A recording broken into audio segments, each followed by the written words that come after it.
Well, like I said, there are these brief moments in history where the safest place to be, the safe haven investment for every second of the last 5,000 years, the only thing that has never gone to zero and can't go to zero, every stock can go to zero, that for these brief moments also becomes the place with the single greatest potential gains in purchasing power.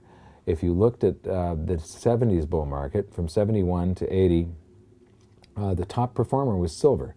Second performer was gold. Third performer was oil. Fourth performer was the precious metals mining stocks.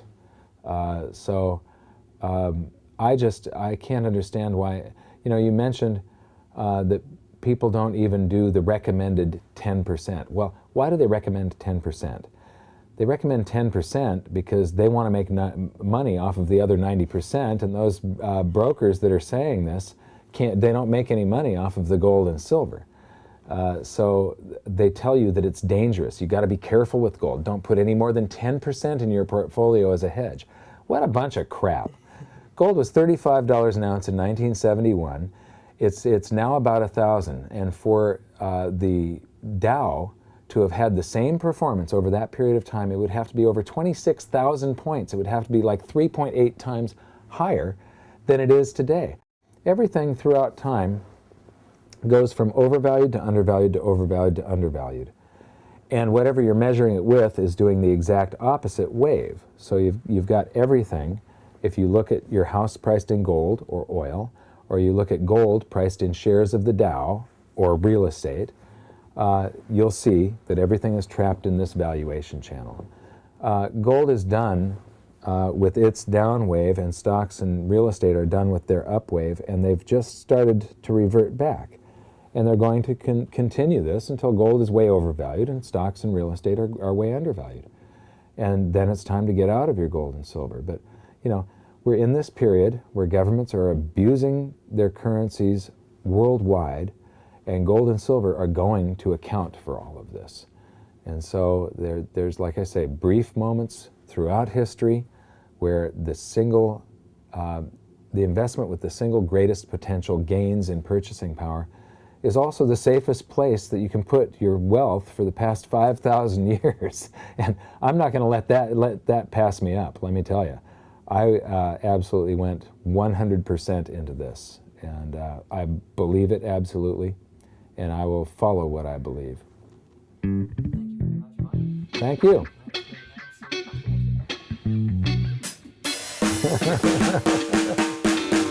Okay.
Yeah, you've often said, get yourself a safe, as much silver as you can, and a large caliber weapon. A large caliber weapon, that's exactly right.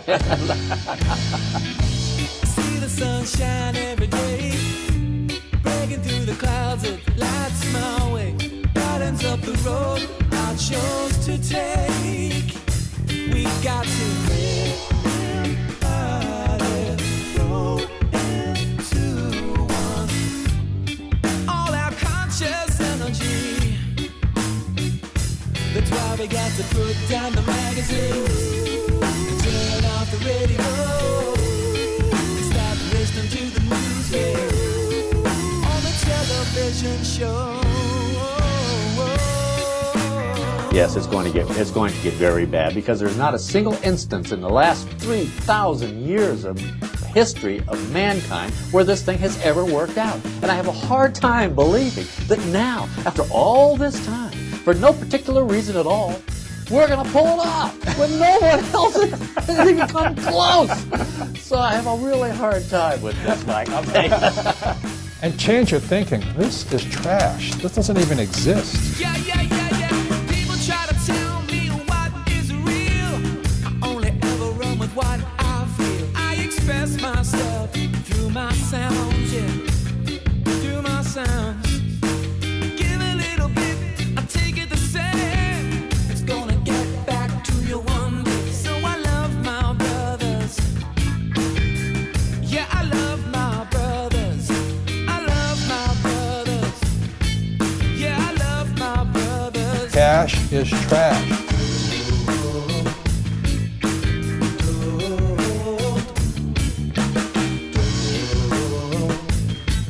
Don't you be that fool.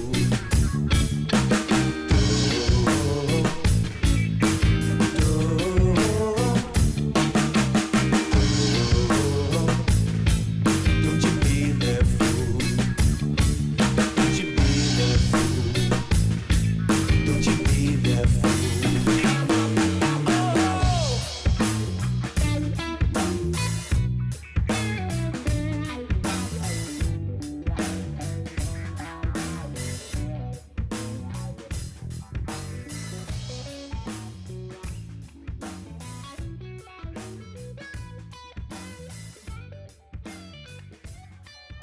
Ultimately, though, and this is where I find a sense of optimism, ultimately, though, the marketplace rules. And that's why I'm optimistic that this will all be sorted out. Take, for instance, in the 60s, we all knew that $35 an ounce wouldn't hold for gold because we knew they printed too much money. But the authorities, the central bank and the Treasury and everybody got behind supporting gold at the dollar at $35. You're talking about the London gold pool now? The gold pool and the pseudo gold standard of Bretton Woods. Yeah. And this is when I became a true believer, because I read Austrian economics and I said, it won't work. And boy, August 15, 1971, Bretton Woods collapsed. And of course, gold took off. So the market ultimately rules, even though under today's circumstances, a Bernanke or a Greenspan, very, very powerful. And they might, I'm sure they are trying to manipulate the price of gold, and they're always trying to manipulate the value of dollars. And the people are deceived, and the world plays this game that the dollar is as good as gold, and it's a reserve currency. So we have this wonderful benefit in this country of printing gold. It used to be you had to earn the gold. And then if you spent it, you had real money. But now the world has been deceived.